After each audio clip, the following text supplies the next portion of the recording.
السلام عليكم ورحمة الله. إن الحمد لله نحمده ونستعينه ونستغفره ونؤمن به ونتوكل عليه ونعوذ بالله من شرور أنفسنا ومن سيئات أعمالنا. من يهده الله فلا مضل له ومن يضلل فلا هادي له. وأشهد أن لا إله إلا الله وحده لا شريك له. وأشهد أن محمدا عبده ورسوله أرسله بالهدى ودين الحق ليظهره على الدين كله ولو كره المشركون.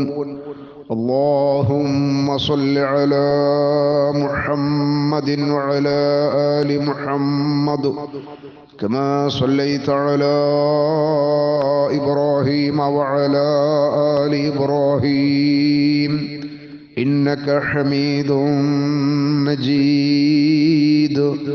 اللهم بارك على محمد وعلى آل محمد كما باركت على إبراهيم وعلى آل إبراهيم إنك حميد مجيد. أما بعد فإن خير الحديث كتاب الله وخير الحدي حدي محمد صلى الله عليه وسلم وشر الأمور محدثاتها وكل محدثة بدعة وكل بدعة ضلالة وكل ضلالة في النار. أعوذ بالله من الشيطان الرجيم. يا أيها الذين آمنوا اتقوا الله حق تقاته ولا تموتن إلا وأنتم مسلمون. بسم الله الرحمن الرحيم.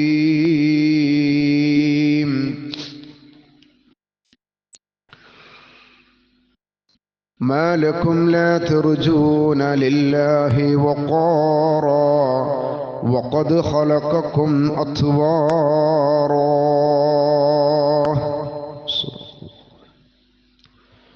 ഏറ്റവും ബഹുമാനമുള്ള സത്യവിശ്വാസികളെ, സത്യവിശ്വാസിനികളെ, അള്ളാഹുവിൻ്റെ നിയമനിർദ്ദേശങ്ങളെ ജീവിതത്തിൻ്റെ എല്ലാ മേഖലകളിലും ഏറ്റവും നല്ല സൂക്ഷ്മത നൽകി ജീവിക്കണേ എന്ന് സ്വന്തത്തെ ഓർമ്മപ്പെടുത്തുന്നത് പോലെ നിങ്ങൾ ഓരോരുത്തരെയും ഓർമ്മപ്പെടുത്തുകയാണ്, വസിയ്യത്ത് ചെയ്യുകയാണ്. ഈ ലോകത്ത് നമ്മൾ ജീവിച്ചു കൊണ്ടിരിക്കുമ്പോൾ അള്ളാഹുവിനെ പരമാവധി, അള്ളാഹുവിനെ പൂർണ്ണമായി തൃപ്തിപ്പെട്ടുകൊണ്ട് ജീവിക്കുവാനും ഈ ലോകത്തു നിന്ന് വിട പറയുന്ന നമ്മുടെ അവസാനത്തെ നിമിഷം അള്ളാഹു നമ്മെ തൃപ്തിപ്പെട്ടുകൊണ്ട് വിട പറയുവാനുമുള്ള ആ മഹാ തൗഫീഖിനായി സദാ പ്രാർത്ഥിക്കുക. അള്ളാഹു സുബ്ഹാനഹു തആല അവൻ്റെ ഇഷ്ടദാസന്മാരിൽ നമ്മയും ചേർക്കുമാറാവട്ടെ. സഹോദരങ്ങളെ, നമ്മുടെ കേരളത്തിൽ കഴിഞ്ഞ ആഴ്ചയിൽ മുസ്ലിം സമുദായത്തിൻ്റെ പരിപൂർണ അറിവോടുകൂടി ഒരു പ്രതിഷ്ഠ കൂടി, ഒരു വിഗ്രഹം കൂടി സ്ഥാപിച്ചു കഴിഞ്ഞു. നമുക്കറിയാം, ധാരാളം പ്രതിഷ്ഠകൾക്ക് മുമ്പിൽ തങ്ങളുടെ പ്രശ്നങ്ങളും പ്രയാസങ്ങളും പറയുന്നവരാണ് മുസ്ലിങ്ങളായ ആളുകൾ. മുസ്ലിം സൊസൈറ്റിയാണ്, മുസ്ലിം ഉമ്മത്തിൽപ്പെട്ട ആളുകളാണ്, ധാരാളമുണ്ട്. അതിലൊന്നുകൂടി കഴിഞ്ഞ ആഴ്ച പുതുതായിട്ട് രൂപീകരിച്ചു. ഉള്ളാളിൽ ഖുറ എന്ന പ്രദേശത്ത് ഉണ്ടായിരുന്ന ഒരു മനുഷ്യൻ, അദ്ദേഹം മരണപ്പെട്ടപ്പോൾ ഖുറ തങ്ങളുടെ ജാറം എന്ന നിലയിലേക്ക് അത് മാറി. ഒന്നാമത്തെ ദിവസം സാധാരണ ഒരു ഖബറായിട്ടാണ് രൂപപ്പെട്ടതെങ്കിലും രണ്ടാമത്തെയും മൂന്നാമത്തെയും ദിവസമായപ്പോഴേക്ക് അതിൻ്റെ ചുറ്റുവട്ടങ്ങളൊക്കെ മാറി. അവിടെ മുസല്ലകളും പരിശുദ്ധ ഖുർആനുകളും ഒക്കെ കൊടുന്നു വെച്ചു. ധാരാളം ആളുകൾ അതിന് ചുറ്റുമിരുന്ന് ഓതാൻ തുടങ്ങി. മൂന്നാമത്തെ ദിവസമായപ്പോൾ ഖബറിന്റെ ചുറ്റും ഒരു കെട്ട് വന്നു. ഇനി അത് വലിയ കുബ്ബകളും വലിയ എടുപ്പുകളും ഒക്കെയായിട്ട് മാറാൻ പോവുകയാണ്. അങ്ങനെ സംഭവിച്ചു കഴിഞ്ഞപ്പോൾ തന്നെ പുരോഹിതന്മാരിൽ ഒരു വിഭാഗം ആളുകൾ ഈ മരണപ്പെട്ട വ്യക്തിയെക്കുറിച്ച് കള്ള കഥകൾ പറഞ്ഞു തുടങ്ങി. ധാരാളമാണ് കഥകൾ പറയുന്നത്. ഒരു മുസ്ലിയാർ പറഞ്ഞത്, അദ്ദേഹത്തിന്റെ അടുത്ത് ഒരു കുടുംബത്തിൽ കുടുംബനാഥൻ വന്നിട്ട് കൊച്ചുമകന് സുന്നത്ത് കർമ്മം ചെയ്യാൻ സാധിച്ചിട്ടില്ല, ഡോക്ടർ ഇപ്പോൾ അത് സാധിക്കുകയില്ല എന്ന് പറഞ്ഞിട്ടുണ്ട്, അതുകൊണ്ട് സങ്കടം പറഞ്ഞു. അപ്പൊ അദ്ദേഹം പറഞ്ഞു അത് ശരിയാവും. പിറ്റേ ദിവസം നോക്കുമ്പോ ആ കുട്ടിയുടെ സുന്നത്ത് ആരും അറിയാതെ തന്നെ നടന്നുപോയി. ആ വിവരം പറയാൻ വന്നപ്പോൾ അദ്ദേഹം പറഞ്ഞു, ബദരീങ്ങൾ വന്നിട്ടാണ് ആ സുന്നത്ത് കർമ്മം നടത്തിയിട്ടുള്ളത്.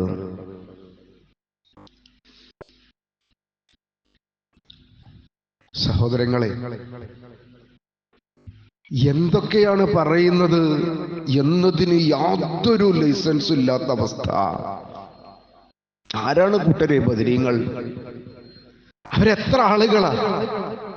അതുപോലും ഈ കേൾക്കുന്ന ഉമ്മത്തിന് അറിയില്ല. ബദരീങ്ങൾ എന്ന് പറഞ്ഞാൽ അവർ എത്ര പേരുണ്ട് എന്ന് ചോദിച്ചാൽ അതൊരു ഉപ്പാപ്പയാണ് എന്നാണ് കഴിഞ്ഞ ദിവസം വരെ എൻ്റെ അടുത്തൊരു സഹോദരൻ പറഞ്ഞത്. സഹോദരൻ സ്വന്തം സഹോദരനാണ് കേട്ടോ, പുറത്തുള്ളതല്ല. ഈ ശരീരത്തിൽ ഓടുന്ന അതേ രക്തബന്ധമുള്ള കുടുംബത്തിലെ വളരെ പ്രധാനപ്പെട്ട ഒരാള്. ആലോചിച്ച് നോക്കി നിങ്ങൾ, നമ്മുടെ ഉമ്മത്ത് എവിടെ എപ്പോഴും നിൽക്കണം? എന്താ കൂട്ടരെ നിങ്ങൾ ഈ കാര്യം മനസ്സിലാക്കാത്തത് എന്ന്?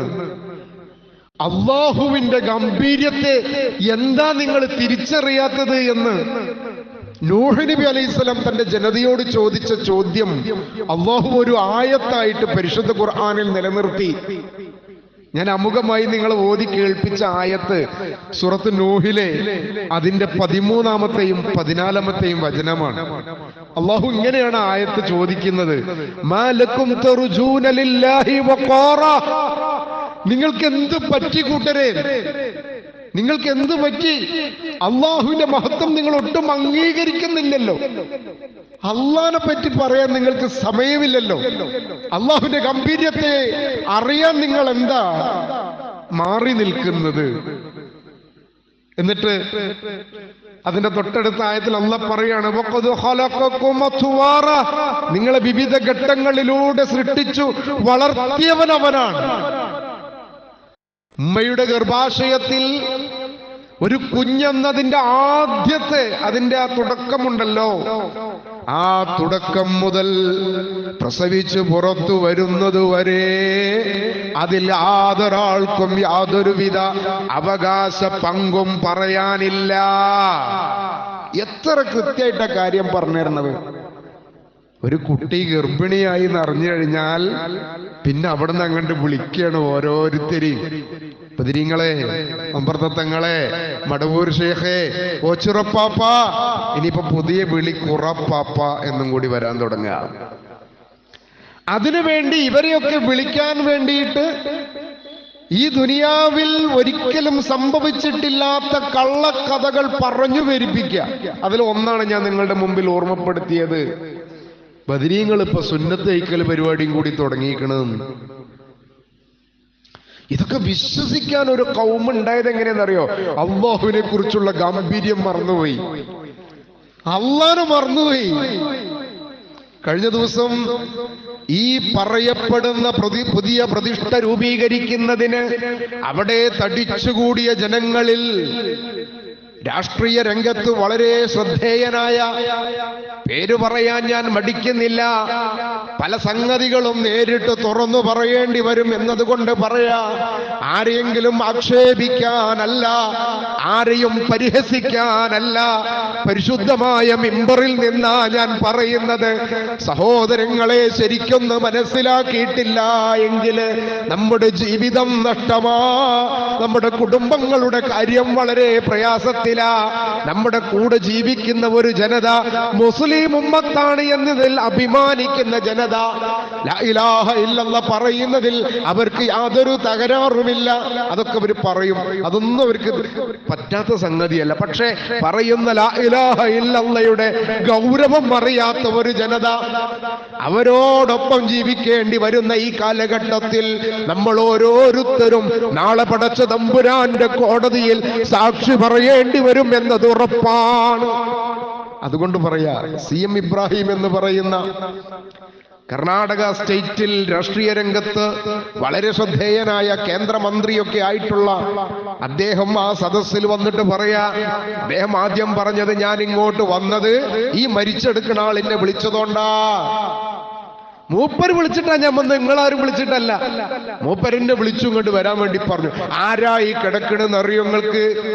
ജീവിച്ചിരിക്കുന്നതിനേക്കാൾ വലിയ ശക്തനായി പോയി അദ്ദേഹം. കണ്ടോ നിങ്ങള്? ധാര മൂപ്പരോട് പറഞ്ഞു കൊടുത്ത്, മരിച്ചു കഴിഞ്ഞതിന് ശേഷം മൂപ്പര് വലിയ ശക്തനായിക്കണെന്ന് അതിനോട് ആരാ പറഞ്ഞു കൊടുത്ത്? അത് പറഞ്ഞുകൊണ്ടിരിക്കെ ഇബ്രാഹിം ഒരു സത്യം പറഞ്ഞു. അതുകൊണ്ടാണ് ഞാനിത് ഇവിടെ പറയാൻ ഉദ്ദേശിക്കുന്നത്. ഇങ്ങനെയൊക്കെ ഈ കള്ളക്കഥ പറയുന്നതിനിടയിൽ അദ്ദേഹം ഒരു യാഥാർത്ഥ്യം പറഞ്ഞു. എന്താ? അദ്ദേഹത്തിന്റെ അടുത്ത് ചില ആളുകൾ പ്രയാസപ്പെട്ട് പറഞ്ഞോലോ, മദീനയുടെ താക്കോൽ, മദീനയുടെ നിയന്ത്രണം അത് സലഫികളുടെ കയ്യിലായിപ്പോയല്ലോ എന്ന് എന്നോട് ചില ആളുകൾ സങ്കടം പറഞ്ഞു.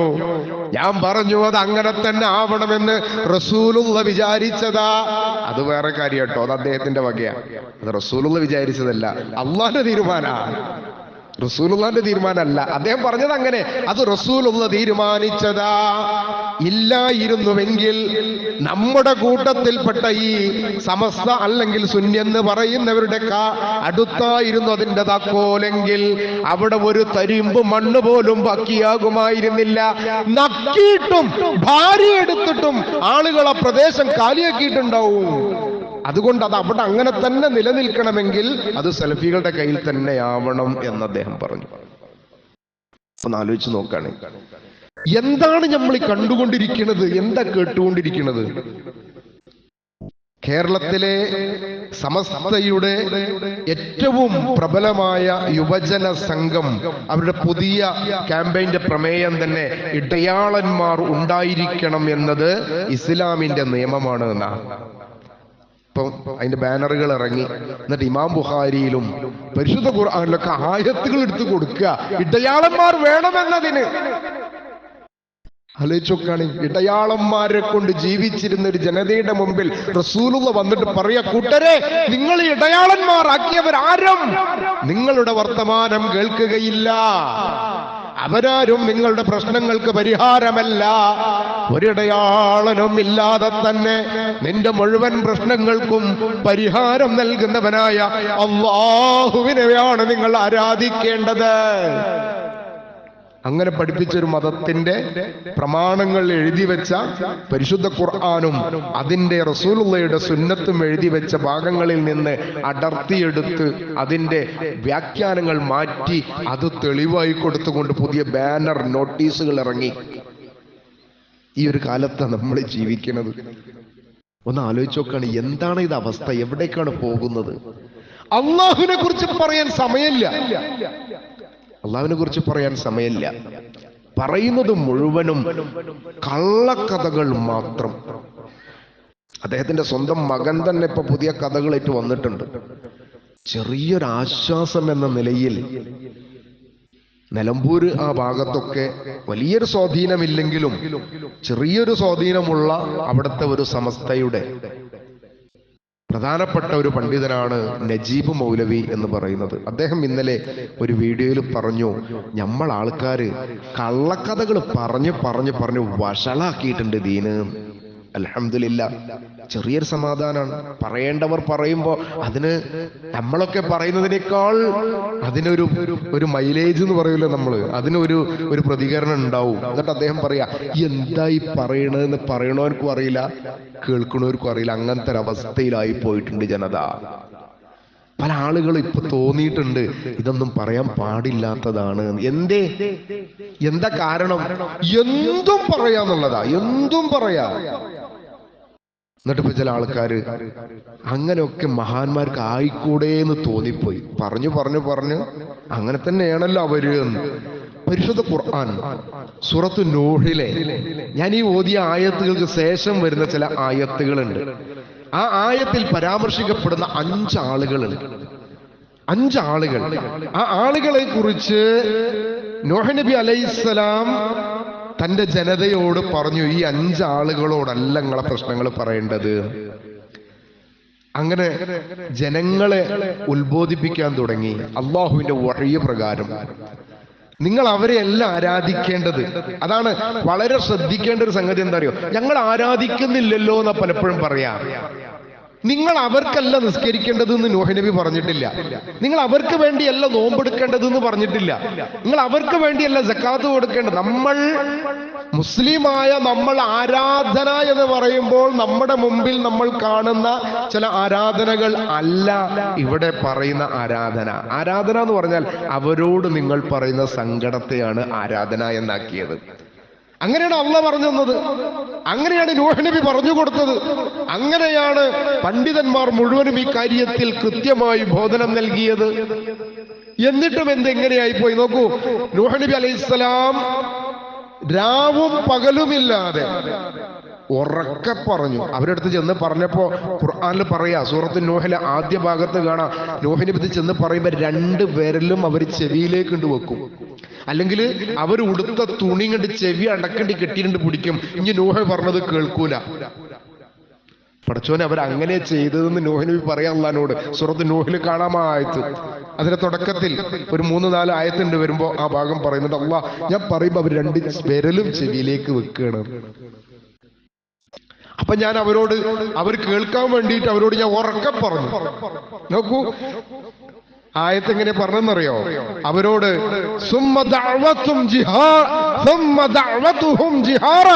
ഞാൻ അവരെ ഉറക്കെ വിളിച്ചു.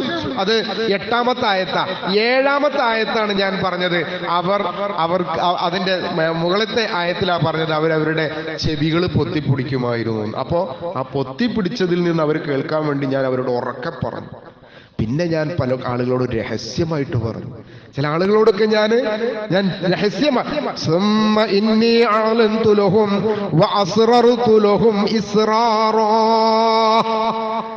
വീണ്ടും ഞാൻ അവരെ ഉറക്കെ വിളിച്ചു. പിന്നെ പരസ്യമായും വളരെ രഹസ്യമായും അവരോട് ഞാൻ ഉത്ബോധനം നടത്തി. എന്താ ഉത്ബോധനം നടത്തിയത്? അതിന്റെ തൊട്ടടുത്ത ആയത്തിൽ അല്ലാഹ് പറയാ, ഫഖുൽതു അസ്തഗ്ഫിറൂ റബ്ബക്കും ഇന്നഹു കാന ഗഫാറാ. ഞാൻ ആവശ്യപ്പെട്ടു, നിങ്ങൾ നിങ്ങളുടെ നാഥനോട് മാപ്പിന് അപേക്ഷിക്കുക, അവരേറെ പൊറുക്കുന്നവനാണ്. അപ്പൊ ഇവരാരോടാ മാപ്പിന് അപേക്ഷിച്ചിരുന്നത്? ഇവരാരോടാ മാപ്പ് ചോദിച്ചിരുന്നത്? ഇവിടെ പ്രശ്നങ്ങൾ ചോദിച്ചത് ആരോടാ? വദ്, സുവാ, യഊഖ്, യഊസ്, നസ്ർ. 5 ആളുകളോട്. അവരോടല്ല, അള്ളാഹിനോടാണ് നിങ്ങൾ തേടേണ്ടത്. നൂഹ് നബിയുടെ ജനതയോട് ആ കാലത്ത് തുടങ്ങിയിരിക്കണ ഈ വർത്താനം. എന്നിട്ടോ ആ നൂഹ് നബി അലൈഹിസ്സലാം അവരോട് പറഞ്ഞു, ആ അല്ലാഹു അല്ലേ യുർസിലിസ് സമാഅ അലൈക്കും മിദ്റാറാ. കൂട്ടരെ, അവൻ നിങ്ങൾക്ക് ധാരാളം മഴ തരുന്നു. കൂട്ടരെ, അവനാണ് നിങ്ങൾക്ക് സന്താനങ്ങളെ നൽകുന്നത്. അവനാണ് നിങ്ങൾക്ക് സമ്പത്ത് നൽകുന്നത്. അപ്പൊ സന്താനങ്ങൾക്ക് വേണ്ടി അവർ ചോദിച്ചിരുന്ന ആരോടാ? ഈ പറയപ്പെടുന്നവരോട്. നമ്മുടെ നാട്ടിൽ ഇന്ന് നമ്മുടെ കൂടെ ജീവിക്കുന്ന മുസ്ലിങ്ങളായ ആളുകൾ, മറ്റതൊക്കെ നമ്മൾ തൽക്കാലം മാറ്റിവെക്കുക, മുസ്ലിങ്ങളായ ആളുകൾ അവർ പലപ്പോഴും എന്തിനാ ഈ ഖബറുകൾ തേടി സിയാറത്ത് പോകുന്നത്? അവരുടെ കച്ചവടത്തിൽ ബർക്കത്ത് കിട്ടാൻ, സമ്പത്ത് ഉണ്ടാവാൻ, വിവാഹം കഴിഞ്ഞിട്ട് മക്കളുണ്ടാവാൻ. കൂട്ടരെ, അങ്ങനെ ചെയ്യുന്ന ആളുകളിലേക്ക് ഒരു ദൂതനെ പറഞ്ഞയച്ച് നിങ്ങളോട് അവർ ചോദിക്കുകയാണ്, എന്താ നിങ്ങൾ അല്ലാഹുവിന്റെ ഗംഭീര്യം നിങ്ങൾ മറന്നുപോയോ?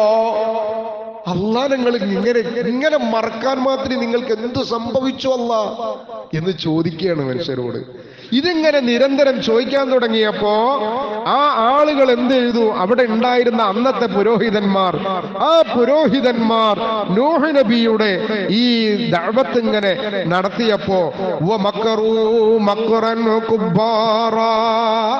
അവര് കൊടിയ കുതന്ത്രമാണ് കാണിച്ചത്.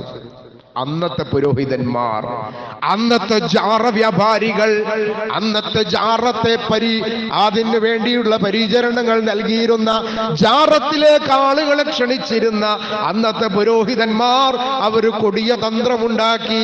എന്നിട്ട് പറഞ്ഞു നൂഹിന് ഭ്രാന്താണ്. അതാണ് എളുപ്പം, എല്ലാവർക്കും പറയാൻ പറ്റുന്ന ഒന്നാ. അത് വട്ട് കേസാണ്. അതുകൊണ്ട് നിങ്ങൾ നൂഹ് പറഞ്ഞ് കേൾക്കണ്ടട്ടോ. നിങ്ങൾ ഇവിടുത്തെ മുജാഹിദുകൾ പറയുന്നത് കേട്ടിട്ട് ശൈഖുനാ മടവൂരിനെ കൈവിടണ്ട, മമ്പർത്ത തങ്ങളെ കൈവിടണ്ട, ബദരീങ്ങളെ കൈവിടണ്ട, വഹിയുദ്ദീൻ ശൈഖിനെ കൈവിടണ്ട എന്ന് ഇന്ന് നമ്മൾ കേൾക്കുമ്പോൾ ഒരുപാട് പുരോഹിതന്മാർ ഉച്ചത്തിൽ വിളിച്ചു പറയുന്നില്ലേ?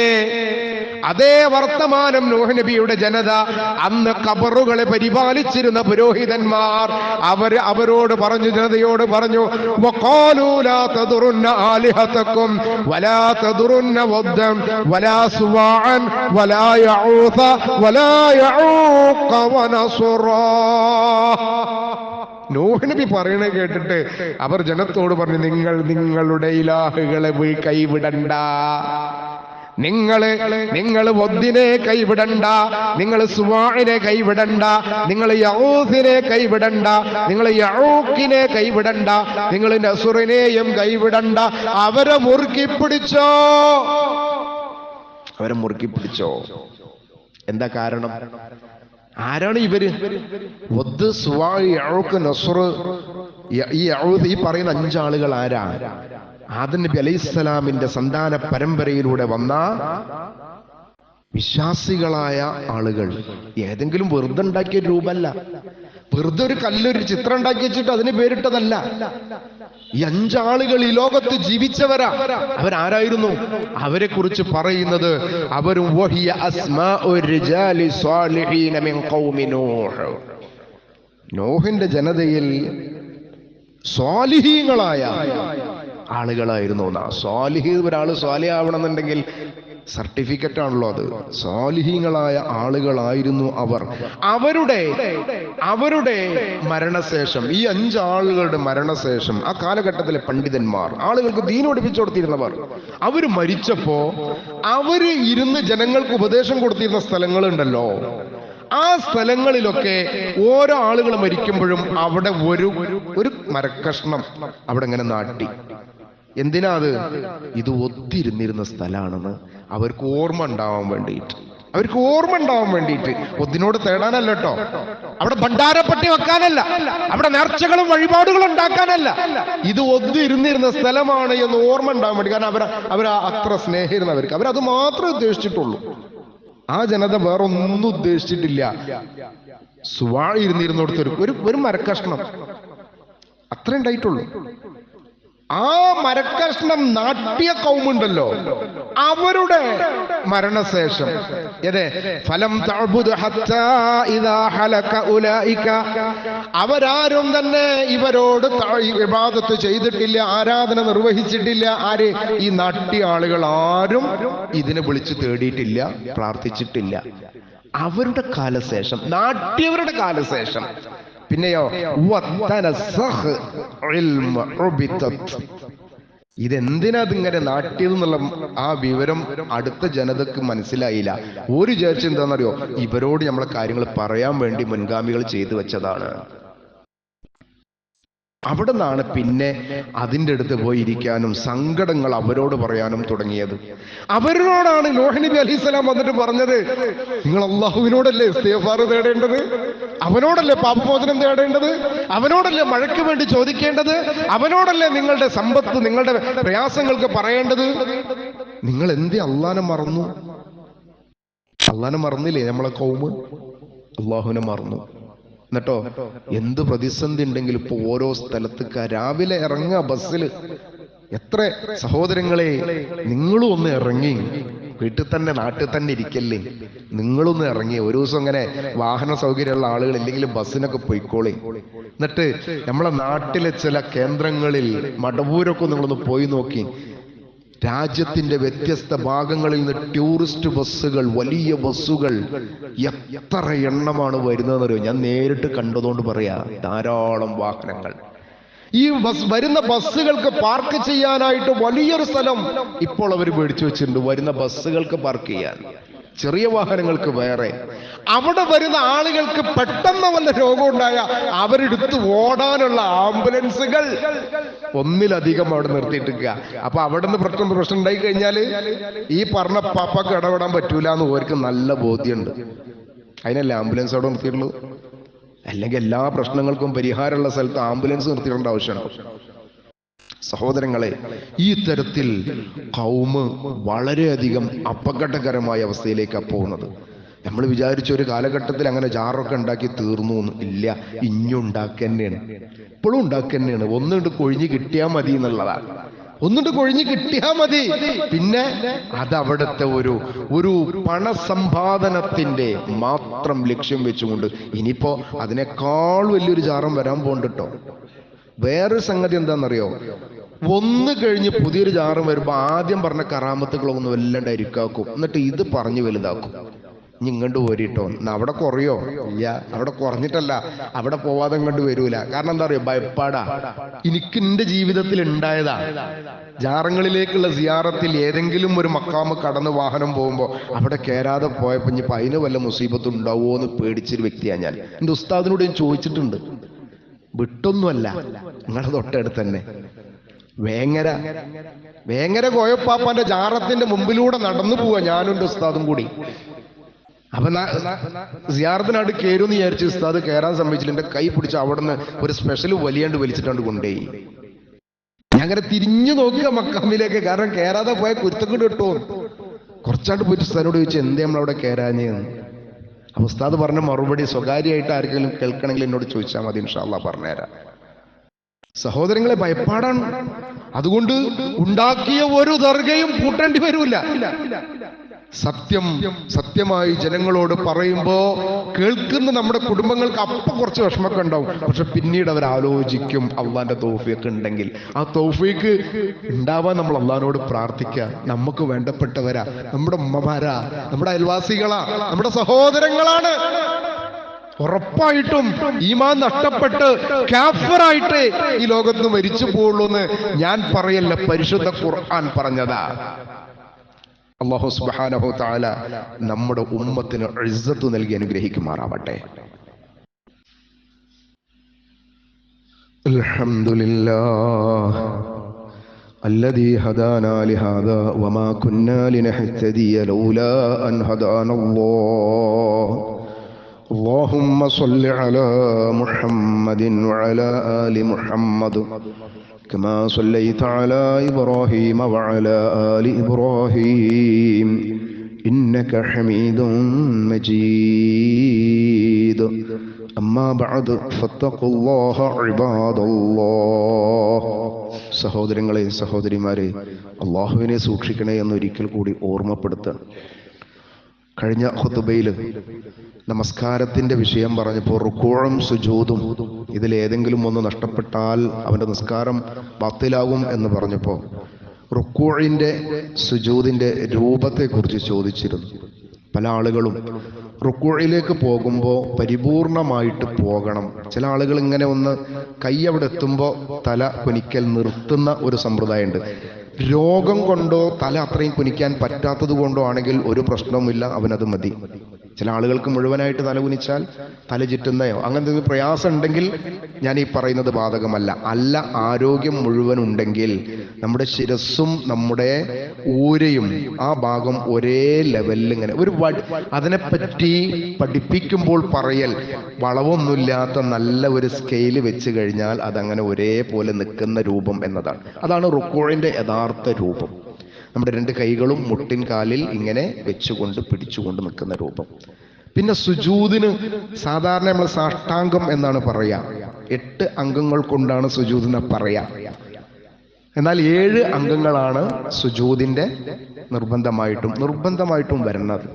അത് 2 കൈകളുടെ വെള്ളയാണ്. ചില ആളുകൾ ഇങ്ങനെ സുജൂദ് ചെയ്യുമ്പോൾ ഇങ്ങനെ പോയിട്ട് ഇങ്ങനെ തന്നെ വെക്കുന്നുണ്ട്. ചില ആളുകൾ ഇങ്ങനെ ഉയർത്തിപ്പിടിച്ചിട്ട് ഈ പള്ള താഴെ തട്ടാതെ, ഇതൊക്കെ എന്ന് പറഞ്ഞാൽ നമുക്ക് അറിയാത്തത് കൊണ്ട് അങ്ങനെ ശീലിച്ചു വന്നുകൊണ്ടൊക്കെ ആവും. ഒക്കെ മാറ്റണം അങ്ങനെ ഉണ്ടെങ്കിൽ. ഇതൊക്കെ ഞാൻ പറയുമ്പോഴും ഈ ചെയ്യുന്ന പണികൾ നമ്മുടെ ആരോഗ്യത്തിനോ വല്ല വേദനയോ പ്രശ്നങ്ങളോ ഉണ്ടെങ്കിൽ അവന്റെ കഴിവിനനുസരിച്ച് സുജൂദ് ചെയ്താൽ മതി കേട്ടോ. അത് പ്രത്യേകം ശ്രദ്ധിക്കണം. ഇളവുകൾ രോഗിക്കാണ്, പ്രയാസമുള്ളവൻക്കാണ്, ഇല്ലാത്തവൻക്കില്ല. ആരോഗ്യമുള്ളവൻക്ക് ഇളവുകളില്ല. 2 കൈകൾ ഇങ്ങനെ വെക്കുക, മുട്ടുംകാല് 2, അപ്പൊ 2 2 4. 2 കാലിന്റെയും വിരലുകളുടെ പള്ള, ആ പള്ള ഇങ്ങനെ തന്നെ ഇങ്ങനെ നമ്മുടെ മുസല്ലയിൽ ഈ ഭാഗം ഇങ്ങനെ അമർന്നിരിക്കണം. ചില ആളുകൾ ഇങ്ങനെ വെക്കും, സുജൂദ് ശരിയാവൂല, സുജൂദ് നഷ്ടപ്പെടും. ശ്രദ്ധിക്കണം. എന്തേ? അങ്ങനെയാണ് അല്ലാഹുവിന്റെ റസൂൽ സല്ലല്ലാഹു അലൈഹി വസല്ലം നമ്മൾ കാണിച്ചു തന്നത്. സല്ലൂ, നിങ്ങൾ നമസ്കരിക്കൂ. ഞാൻ എങ്ങനെ നമസ്കരിച്ചു അതുപോലെ. അതെങ്ങനെ റസൂൽ നമസ്കരിച്ചു അത് കൃത്യമായിട്ട് നമുക്ക് പറഞ്ഞു പഠിപ്പിച്ചു തന്നിട്ടുണ്ട്. അപ്പോ 2 കാലിന്റെയും വിരലുകളുടെ പള്ള മുസല്ലയിൽ ഇങ്ങനെ പതിഞ്ഞു നിൽക്കുന്നത്. ചില ആളുകൾ വിരലെന്നെ താഴ്ത്തു വെക്കൂല, സുജൂദ് കണ്ടു പോകുമ്പോൾ 2 കാലും ഇങ്ങനെ പൊന്തിച്ചിങ്ങനെ നിൽക്കുന്നുണ്ടാവും, മുസല്ലയിൽ നിന്നും പൊന്തി നിൽക്കുന്നുണ്ടാവും. അറിയാത്തത് കൊണ്ടാണ്, അറിഞ്ഞുകൊണ്ടല്ല അതൊന്നും ചെയ്യുന്നത്. അതൊക്കെ അള്ളാഹ് പുറത്തു വരും കേട്ടോ. കഴിഞ്ഞു പോയത് അറിയാതെ അങ്ങനെ സംഭവിച്ചു മുഴുവൻ അള്ളാഹ് പുറത്തു വരും. റബ്ബേ, അറിയാത്തത് കൊണ്ട് സംഭവിച്ചിട്ടുണ്ട്, നീ പൊറുക്കണേ എന്ന് റബ്ബിനോട് പറഞ്ഞാൽ മതി, അള്ളാഹ് പുറത്തു വരും. പിന്നെ നമ്മുടെ നെറ്റിയാണ്, നെറ്റിയുടെ ഭാഗമാണ്. അപ്പോ 2 മുട്ടുംകാലിന്റെ 2 4, കാലിന്റെ 2 6. ഇനി 8 എന്ന് പറയുന്ന ഒന്ന് മൂക്കിനെയാണ്. എന്നാൽ ഈ മൂക്കും കൂടി നിലത്ത് തട്ടുന്ന തരത്തിലാണ് നെറ്റി കൊണ്ട് സുജൂദ് ചെയ്യേണ്ടത്. ഇനിയിപ്പോ ചില ആളുകൾക്ക് അലർജിന്റെ പ്രശ്നമുണ്ട്, കണ്ടല്ലോ. മുസല്ലയിൽ നിന്ന് മൂക്കും കൂടി അമർത്തി വെച്ച് ഇമാമിന്റെ കൂടെ സുജൂദ് ചെയ്താൽ നമ്മൾ ഈ ശ്വാസം എടുക്കുന്ന സമയത്ത് കാർപ്പറ്റിൽ നിന്നുള്ള പ്രശ്നം കൊണ്ട് പ്രയാസമുണ്ട്. അവന് മൂക്കൊന്ന് ലേശം പൊന്തിച്ചിട്ട് അവന്റെ നിസ്കാരം ബാത്തിലാവൂല. അതവന് മാത്രമാണ്. അല്ലെങ്കിൽ മൂക്ക് താഴെ തട്ടിയും കൊണ്ട് നെറ്റി പരിപൂർണമായിട്ട് സുജൂദിന്റെ സ്ഥാനത്തേക്ക് അമർന്നു നിൽക്കുക. ഈ 2 കാര്യമാണ് റുക്ഉയിലും സുജൂദിലും നമ്മൾ ശ്രദ്ധിക്കേണ്ടത്. എന്തെങ്കിലും ആ വിഷയത്തിൽ സംശയമുണ്ടെങ്കിൽ ഇൻഷാ അല്ലാഹ് ചോദിക്കാം, അറിവിന്റെ പരിധിയിൽ നിന്നുകൊണ്ട് പറഞ്ഞു തരാം. അല്ലാഹു സുബ്ഹാനഹു തആല നമ്മുടെ മുഴുവൻ ആരാധനകളും അതിന്റെ പരിപൂർണ രൂപത്തിൽ തന്നെ നമ്മളിൽ നിന്ന് സ്വീകരിക്കുമാറാവട്ടെ. അറിവില്ലായ്മ കൊണ്ട് പോരായ്മകൾ വന്നിട്ടുണ്ടെങ്കിൽ അർഹമുർ റഹീമിനായ റബ്ബ് അത് നമ്മൾക്ക് പരിഹരിച്ചു പുറത്തു മാഫാക്കി തരുമാറാവട്ടെ. അല്ലാഹുമ്മ ഗഫിർ ലിൽ മുഅ്മിനീന വൽ മുഅ്മിനാത്ത് വൽ മുസ്ലിമീന വൽ മുസ്ലിമാത്ത് അൽ അഹ്യാഇ മിൻഹുൽ അംവാത്ത് ഇന്നക മുജീബുദ് ദഅവാതി യാ ഖാളിയൽ ഹാജാത്ത്. അല്ലാഹുമ്മ റബ്ബനാ തഖബ്ബൽ മിന്നാ ഇന്നക അൻതസ് സമീഉൽ അലീം وتب علينا إنك أنت التواب الرحيم. آمين برحمتك يا أرحم الراحمين.